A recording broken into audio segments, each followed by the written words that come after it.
look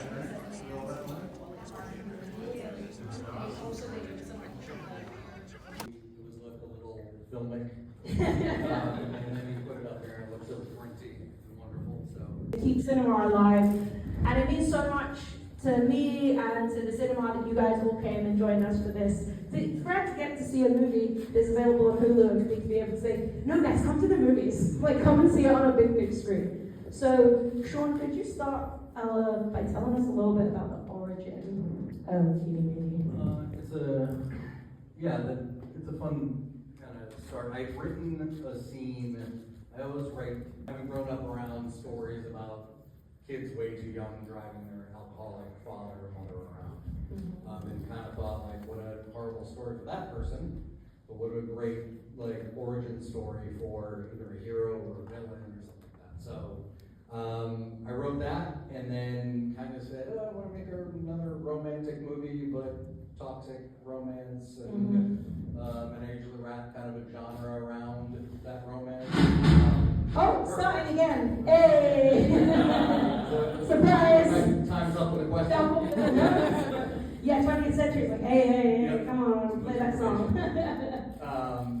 But yeah, and then, I went into 20th. I had a meeting with them. They were big Wayne fans. Understandably. And I met the president there, and we talked about Wayne for like 5 minutes, and then I said, what are you working on? And weirdly, having been in this business for 17 years, I'm never ready for that question. Should be, but I said, I kind of am working on this thing that's kind of a car chase movie with toxic romance, but it has this and maybe this, and I told him about the opening scene, and he said, I'll take it. And I thought he was joking around and fucking with me. And 2 hours later, I got a call from my agent and said, hey, what's this Eenie Meanie movie you just sold to 20th? And I said, I have no idea. I had no idea. I figured it out. So let's see where we go. Carl, what was it like? What do you remember about reading the script for the first time? I had a lot of notes. No notes. It was sort of a standard situation. I got a script, got an audition, but actually what wasn't standard was Shawn actually wanted to take a meeting with me, and I thought to myself, this is the whole reason I've been paying rent for the last 3 years in this town, was to actually meet someone in person. Just send a selfie box into the nether realm and cross my fingers. And we met up at a diner, and we just sort of hit it off. And I didn't know that it was gonna go my way at all. Living with me now. Or that we would be roommates, and I would have special chores. I had seen a picture of him that he looked more like this he does now today, which is Cassavetes character. An absolute Cassavetes fuck up. But then, we met at Hugo's in Riverside in Studio City. And the one thing I knew, I hadn't seen this audition tape yet. I hadn't made it yet. And it was really, the audition tape was really funny, which a lot of them were not. But he walked in at Hugo's, and this kind of 6 foot what? 6 foot what? How tall are you? 3. No, not. It's not interesting to me. This is measuring his full Stand back to back. So he started talking, and I interrupted him. I said, I'm sorry, can I just say something? I said, this is your first movie, right? He goes, yeah. And I said, isn't 2024 going to be fucking amazing? And I just decided I'm going to change my attitude about auditions, because this town is really hard, it really beats you down after a while. And it's not going to help me or service me in any way. And I just decided I'm going to be positive, whether or not it goes my way. And I think he thought it was like kind of corny, but I don't know, maybe different or something. And then we just talked about stuff. We didn't talk about the movie at all. I'm just going to talk over you this whole time now. And he said, do you have any, finally at the end, he goes, do you have any questions for me about the script? And I was like, what does my hair look like? He goes, I don't know, maybe you shaved it above a trash can or something. And that's exactly what I did before the tape. But, shaved a little, like a patch into our... And he fell in love with me. Yeah, I mean, he stopped me and goes, you're going to be great. From Boston, like Irish, like we always think the ceiling's going to cave in our fucking heads. So I did not agree with him. I was like, going through a fucking pandemic. It's bad time. But I always think people who say things like that are like people who post motivational quotes on Instagram, and And you're like, is that person I gonna kill don't. themselves? How's it going? But it all worked out in the end. Yeah, it did. All I'll say is you didn't really ask about the character or anything, but, Feel free. but for things like this, like I really have to make things like very simple for myself. I can't make it cerebral. It has to be sort of like a very simple sort of thing that I start with. And for this, I think maybe that attitude of like everything's gonna be okay, even though like the walls are caving in. I think it's a little bit like, I have a dog, and she's very much lives in the moment, and she doesn't remember what happened 5 minutes ago. And so, like, even if something crazy happens, she's sort of just like, what's next? And I felt like that guy was kind of like a stray dog. You keep kicking him, and he's gonna keep following you home. Like, it's not gonna phase him so much. So maybe That's what got him the job. I looked at the optimism when he said that 2023 thing, and I went, that's John. Yeah. He keeps walking into walls, falling into ditches, and then just gets up and goes, it's gonna be fine. Yeah, It's gonna be work fine. out. And that's John. That's John. Yeah, that's that, and that really comes across in that final kind of tragic moment. It's the like walking through the door before even knowing what's behind it. Puppy dog thing. Mike, this is like such a unique take on the kind of like crime boss gangster role. Like, what really stood out about Georgie in the script for you? Well, first off, I just want to say thank you to everybody for coming here. I've lived in Los Angeles a long time. This is the first time I've been in this theater. This screen was amazing. It's it was incredible, amazing watching this movie tonight because I'd only seen it one other time at the premiere. And of course, you're so caught up in, how your performance is, how are people responding to it. Watching it this second time, I was just blown away by Carl's performance. I'm blown away by it. I think it's an extraordinary performance. I think this guy is an extraordinary actor. And Shawn,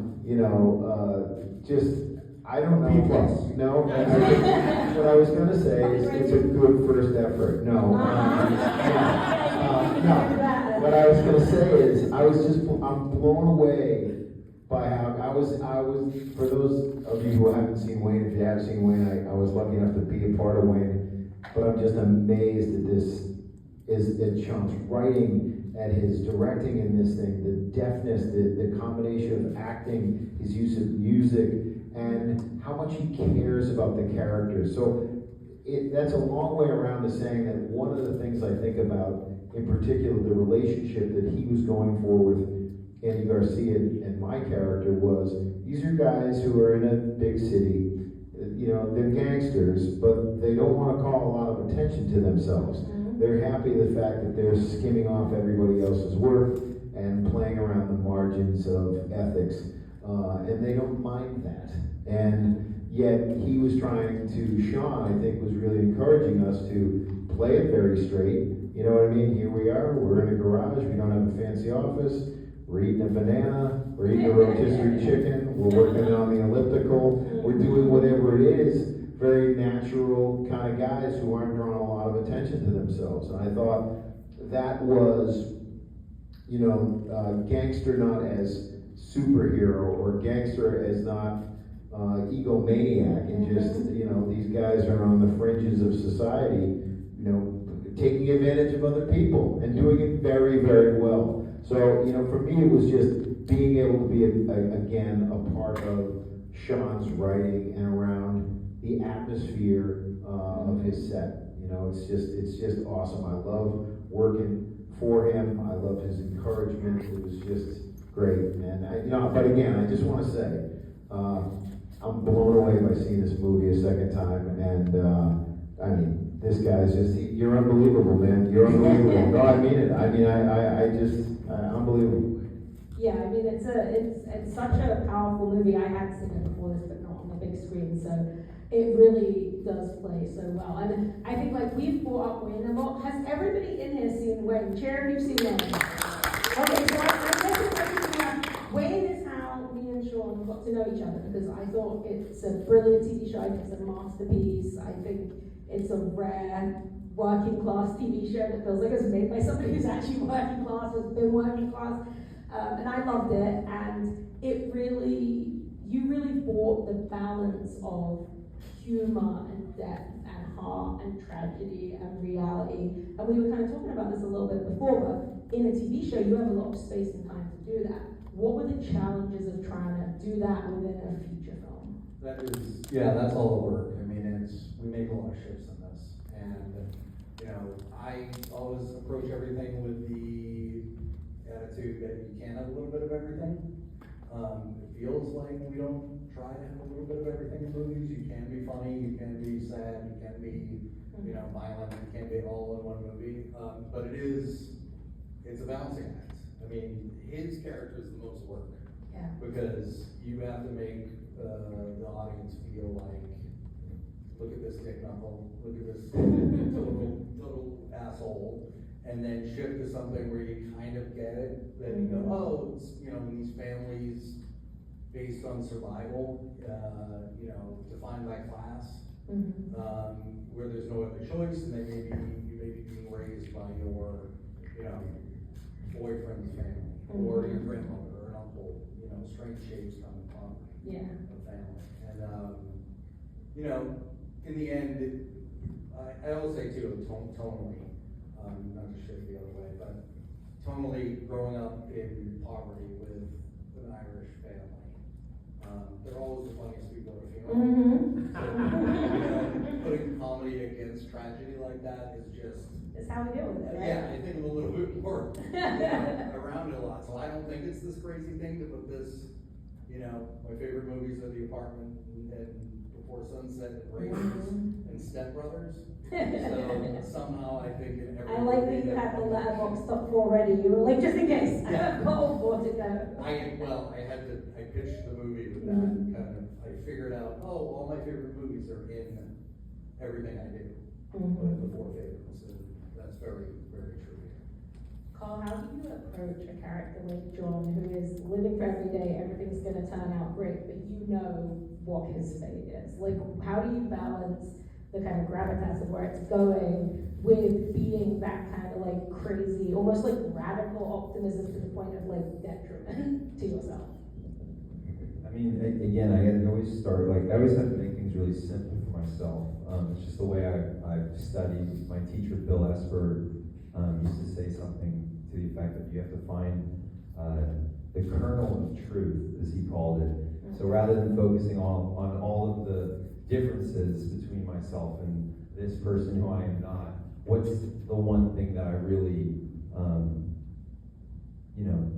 do feel that I have in common? And if I focus on that one thing, that the whole tree can kind of grow from this little seed. But, it's funny talking about the fate of the character. I remember that day actually in particular because there was so many what felt like shifts in the scene as far as logic and where I was at and what I was showing people, and then what I was doing, and then reacting to what she's giving me, and then it was a lot. I was sort of nervous about that day, and there was guns and squibs and stuff, which adds more headache. But I remember being in our green room. Sam had her own special area, but then Chris Bauer, Jermaine Fowler, and I were in the same room, and I started kind of get really nervous because we were getting ready to shoot. They were setting up the lights and everything, and I was I looked at the guys, I go, I don't know what to do. Jermaine, I think he just showed up. He was sort of What's up about? He's sort of yeah, okay, man, I'm gonna memorize my lines right now. And I was no, I'm serious. And I looked at Chris Bauer, I really don't know what I'm gonna do right now. I forgot how to act. And Chris goes, are you asking me? Yeah, what do I do in this scene? And he was why don't you just play it moment by moment? And I was oh my gosh, that's acting 101. Play it moment by moment and play off of Sam. And I had to, take it kind of back to basics, because sometimes you do get in your head and overcomplicate things. And sometimes you just have to, learn your lines, trust the director's got your back, trust they got you focused, and trust your team partner. Well, look, that pretty well. I was going to say, Mike, did you and Andy prep for that final scene? Because it's pretty heartbreaking stuff. Because there's that moment where he gets that big kind of truth-telling moment with Eenie, and then obviously we kind of don't see what happens, but we feel like we know what happens. Well, you didn't see me die on screen, so if there's Hey, a that's sequel, maybe he's dead. Maybe I grabbed the Hey, gun from him. I From him. maybe Maybe I that's secret what by happened the there. side. Maybe that's what happened there. Shawn is very, all of that stuff was written. It was obviously a big part of the movie because I had betrayed him, and we were, of course, surprised. I think we did a bunch of takes because I had to when we were walking in, and again, this is just Shawn, right? You're making jokes with Tucker. I'm saying, watch your step, and he's like, how many fucking times I walked in here? I watched this step. And then Shawn can give me different things to say, like, I got a rotisserie, but that wasn't in the script. But Shawn is writing it as we're doing it. He's like, what are you doing? He's like, I got a rotisserie chicken we can pick at. But then there was like 3 or 4 other things we're saying, and then, and then I had to turn and catch her, and then, then they shifted the focus, and then Andy turns around. So it was more complicated than it looked. He's just like, what game am I gonna say a bunch of jackass shit? And then I'm just like, oh shit, I'm dead. Let me remind you that we cut out one piece of the joke at the end with you that still is so funny to me. What was it you're gonna eat tonight? You go, until I'm not hungry. God, put it in the DVD extras. Do they still do that? Yeah. Anyways, We'll just show it here. it was, but along the lines of what Carl was saying about, playing it moment to moment, I think that sometimes as actors, and certainly if you have a smaller part in the show, what your tendency is to try to really want to score, and that can really go against what you're doing, because then people see that is what you're trying to do, that you're a performer trying to entertain the audience and really pop. And you really gotta, as Carl was saying, play it moment to moment. It's something that I think of, I'm obviously a couple decades older than this guy, but it has taken me a long time to realize that so much of the story, especially in a movie, so much of everything else is doing the work for you, right? The story's doing work, the lighting's doing work, the music, everything. So you really just gotta, not try to entertain anyone and really connect. Yeah. So. Switching gears a little bit. Pun was not intended, but as soon as I said it, I was like, can't believe me. So yeah, switching gears. The sound design in this movie is like unbelievable, especially when you get into those absolutely crazy. Yeah, give it a try. I mean, it sounds so good, especially when you're listening to it in a movie theater, like the tire sounds, the sirens. So could you talk a little bit about making sure that element was part of what made those car sequences feel so big and juicy? Yeah, that, especially with the all practical. Mm-hmm. Let's give some cheers for that, because that Yeah, it's, I felt like I feel like the moment you give it away that it's not real in a movie like this, where we're hoping to be pretty grounded emotionally, once you fail there, I feel like no one's buying into anything else. Like, that's always my feeling.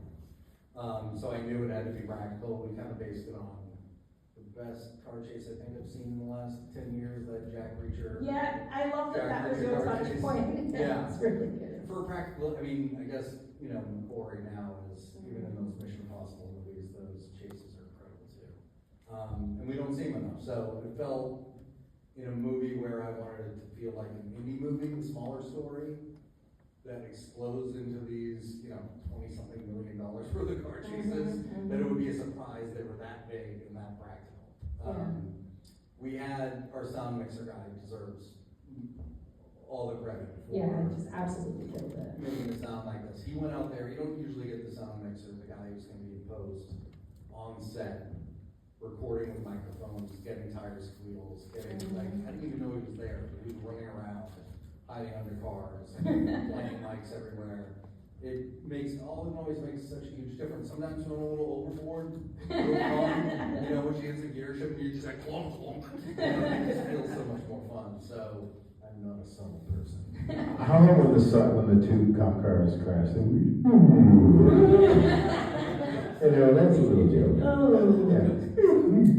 Yeah, it's really fun to get to experience something that not only do the car sequences look amazing and like you said, practical, but yeah, I mean, we forget how important sound is in a movie there. Like to be able to really hear that stuff is so much fun. Carl, what was it like what were the challenges of doing practical stunts but also having like actors who had to be in the cars and look like they were driving them in a way that felt believable? Well, the challenge being in those cars was acting scared because the drivers were so good that they could like park on a dime. No, seriously, we had 200 years of driver experience on set because we were coming right out of a strike. So everybody was available. I mean, Yeah, we would have never gotten the team we got. we had baby driver, like the actual baby driver, Wow. but he was just driving a grid car, like in traffic. Just like, he wasn't even the badass one. He was just driving like normal cars. The weird thing is like the 60-year-old guy who was in the blue car when it flipped at the end. Mm-hmm. They're in the car when that thing flies in the air and smashes. You can't believe it. I was like, oh, there's a person in there? He climbed out. Well, that little thumbs up at the Yeah, end. yeah. There was one stunt though that I really fought for. I don't know why I did it all, but I mean, and it's in the movie actually, in my version, because I messed it up, and then they redid it with Gino, the stunt double. But there's a part where I'm running, looking for underwear, and I run up the stairs, and there's a door, and I try to jump through it. Well, I messed it up. They're like, let's have Gino do it. I go, no, I got this, bro. This is super easy, man. To go to the gym, I got this. And I'm like running upstairs, and what I did was I immediately launched upwards and smacked my head into the steel frame door and broke the door off of the hinge. Yeah. It was gross. But they kept the take. It was fun. It looked funnier than the other one. So I felt weird using that one, that he really hurt himself. I was fine. I have a very thick skull. I like that. We all grew up on like Jackie Chan, Michelle Yeoh, Sammo Hung movies where people were getting deadly injured at all times. Mike, get any good injuries on this one? I think I choked on that banana. But, I was just trying to just stay in the background. I mean, again, I'm just so happy and proud to be in this movie. You know, that Dean Winters scene, it cracks me up every time. Like he did that, he came in for one day and just absolutely ripped it. The guy who drops the car, oh no. It was just such incredible casting by Shawn. Just everyone across the board, just unbelievable. Yeah. Dean flew all the way from Egypt to come in for, it was half page. He had pitched changed the ending of the Dell episode blank. He didn't think I was going to listen to him or take it seriously, and I changed the script. And man, I'll tell you, when you do that for an actor, sometimes it's like Dean is just like, listen to me? I'm gonna fly to fucking Cleveland. Do a half a page. I will live with that guy for the rest of my life. He's been a dear friend since. I gotta ask you guys a question. Was the moment, because I've now seen it twice and I laughed so hard, and I obviously wasn't there in the day. When you get out of the car and you jump up to slam the sign, was that in the script or did you? I'm telling you, it's just like anyone who's ever grown up anywhere knows a dude who will do that, and it's such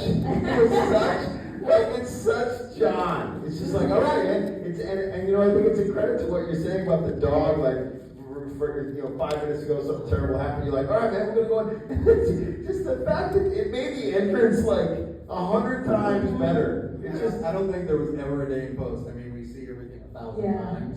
There's not one day in post that we didn't go through that, see him do that, and go, what a fucking dick. I love it. I love that guy, though. I know that guy. I love that guy, John. I was really bummed because there was another moment where I'm playing basketball with a little girl in the background when they were like, you cut the scene where they're eating lunch, and I got her she made her first baskets ever in her life on camera, and I was like, go again. She shoots again, and I fucking swatted her. The camera guys laughed, but they didn't put it in. It was like we had it in there at one point, but no one will I was going to say, already so many irredeemable joke moments allowed. that's so good. empathizing just that little bit with the girl, they're like, okay, we're on that road. Guys, I feel like to there's people a, liking them. I feel like there's a blooper reel here. Like we're setting out, we're curating it. It's happening. I could talk to you guys about this all night, but I don't want to keep Judy and everyone here.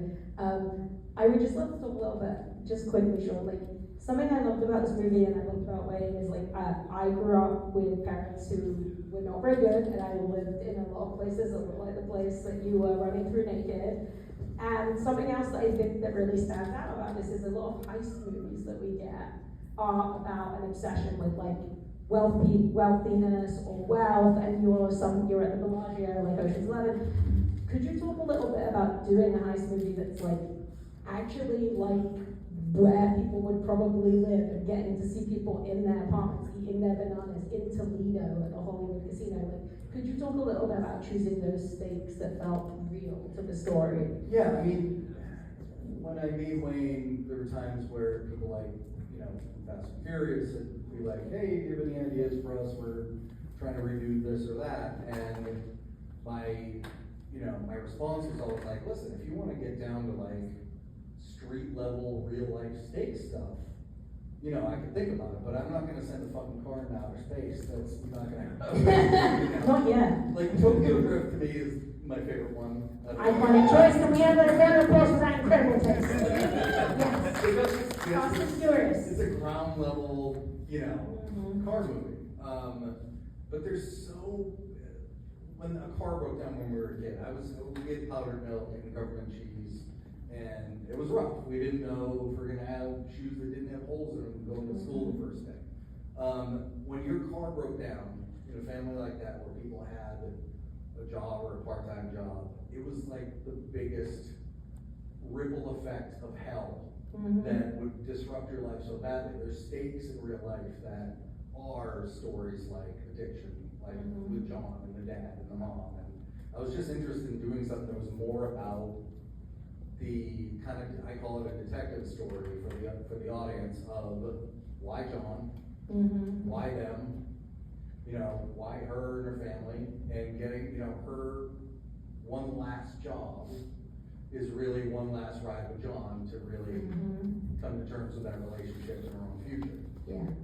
Instead of, I kind of make fun of the heist. Some people might have actually wanted the really complicated Ocean's 11, Now you see me kind of planning. Instead, we go to her dad's house to suss that out, and I was, you take a swing trying to do something that's more about a kind of, I always call it, the studio doesn't like when I call it a romantic comedy, but I call it a romantic dark comedy, and it really is underneath it all. And we make fun of all the car dropping, done. They cut the gas tank line, done. It's empty. Not that complicated. What's complicated is the emotional story that's going on with our lead character. Yeah. This guy. Well, let's give, seeing as she can't be here, let's give Samara Weaving a massive round of applause.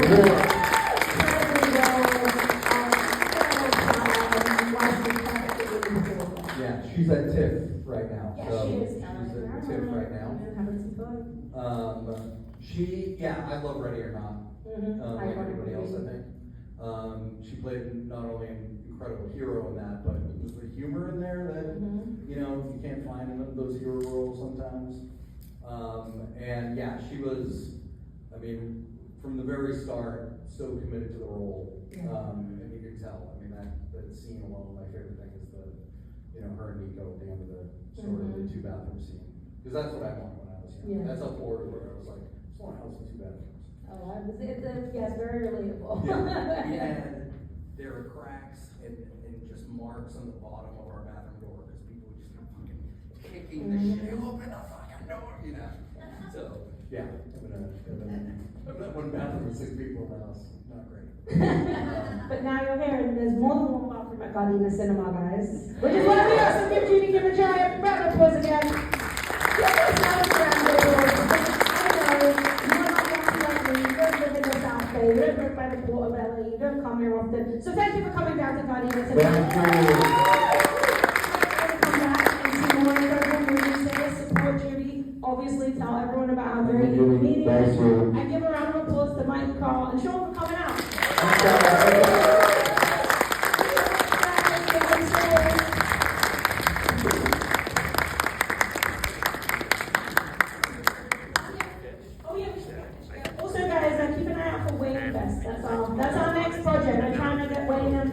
screens for all of the Wayne fans out there, so check in more for that. Thank you so much, Alberto. Thanks, guys. Have a great day.